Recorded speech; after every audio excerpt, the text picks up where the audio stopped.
Do you want to avoid a potentially significant penalty tax on your retirement money? Stick around and I'll tell you what it is and how to do just that. Hi, I'm Jared with Carlin Financial Group. For the best retirement information and to help make sure you don't outlive your money, subscribe to our channel and hit the bell to be notified of all of our future videos. There are a lot of potential penalties built into the tax code when we're talking about your retirement. Many of them have different names and some may not be set up strictly as a penalty, but if you become responsible for paying it, it can certainly feel as though you're being penalized. As you age into retirement, one question you'll be faced with is when to take RMDs, or required minimum distributions. For more information on what exactly those are and how to calculate them, you can check out some of my other videos on the subject. But for now, let's just sum up the required minimum distribution rules and talk about the potential RMD penalty. Under newly revised law, your first RMD withdrawal requirement is triggered when you turn age 72. That age used to be 70 and a half, but was revised under the Secure Act. In fact, there's discussion to revise that number again in a Secure Act 2.0 and potentially even raise it to 75 over time. But there's still some debate about that in the political arena for the time being.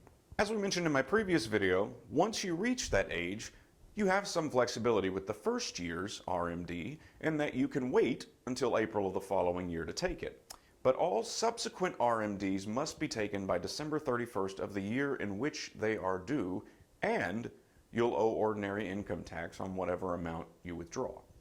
So what happens if you forget to take an RMD?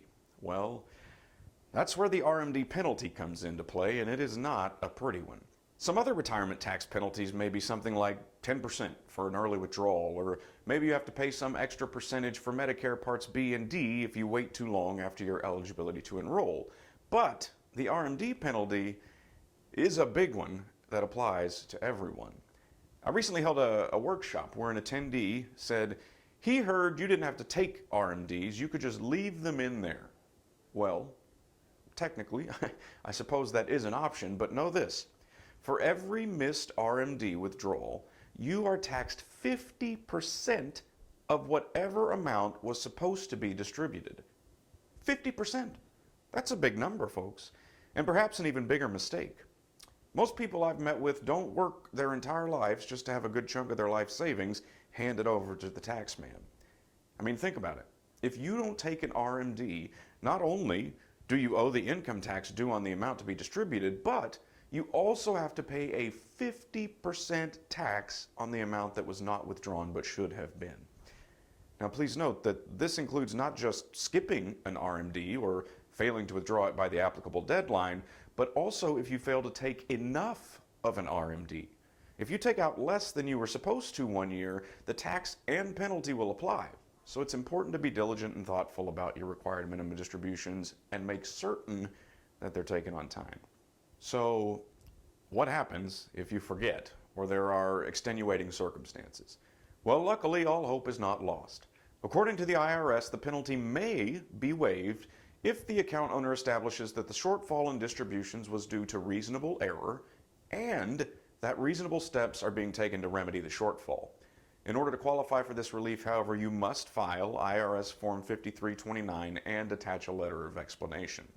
In filing this form and attempting to correct any errors, it's normally best to act expeditiously and remove any outstanding RMDs from the relevant accounts as soon as possible so that you can demonstrate that you are in fact making a good faith effort to remedy the situation. Of course, avoiding the penalty outright is the best way of making sure you aren't handing over more money than you need to in taxes. If you would like help planning for and keeping track of your RMDs, you can learn more about working with us and apply to become a client using the link down below. If you have other burning questions about your retirement, you can leave us a comment and we'll do our best to answer those in a future video. Thanks for spending some time with me today, and I hope you found this information valuable. Remember to subscribe to our channel and hit the bell so you don't miss any future tips. And as always, live today, plan for tomorrow.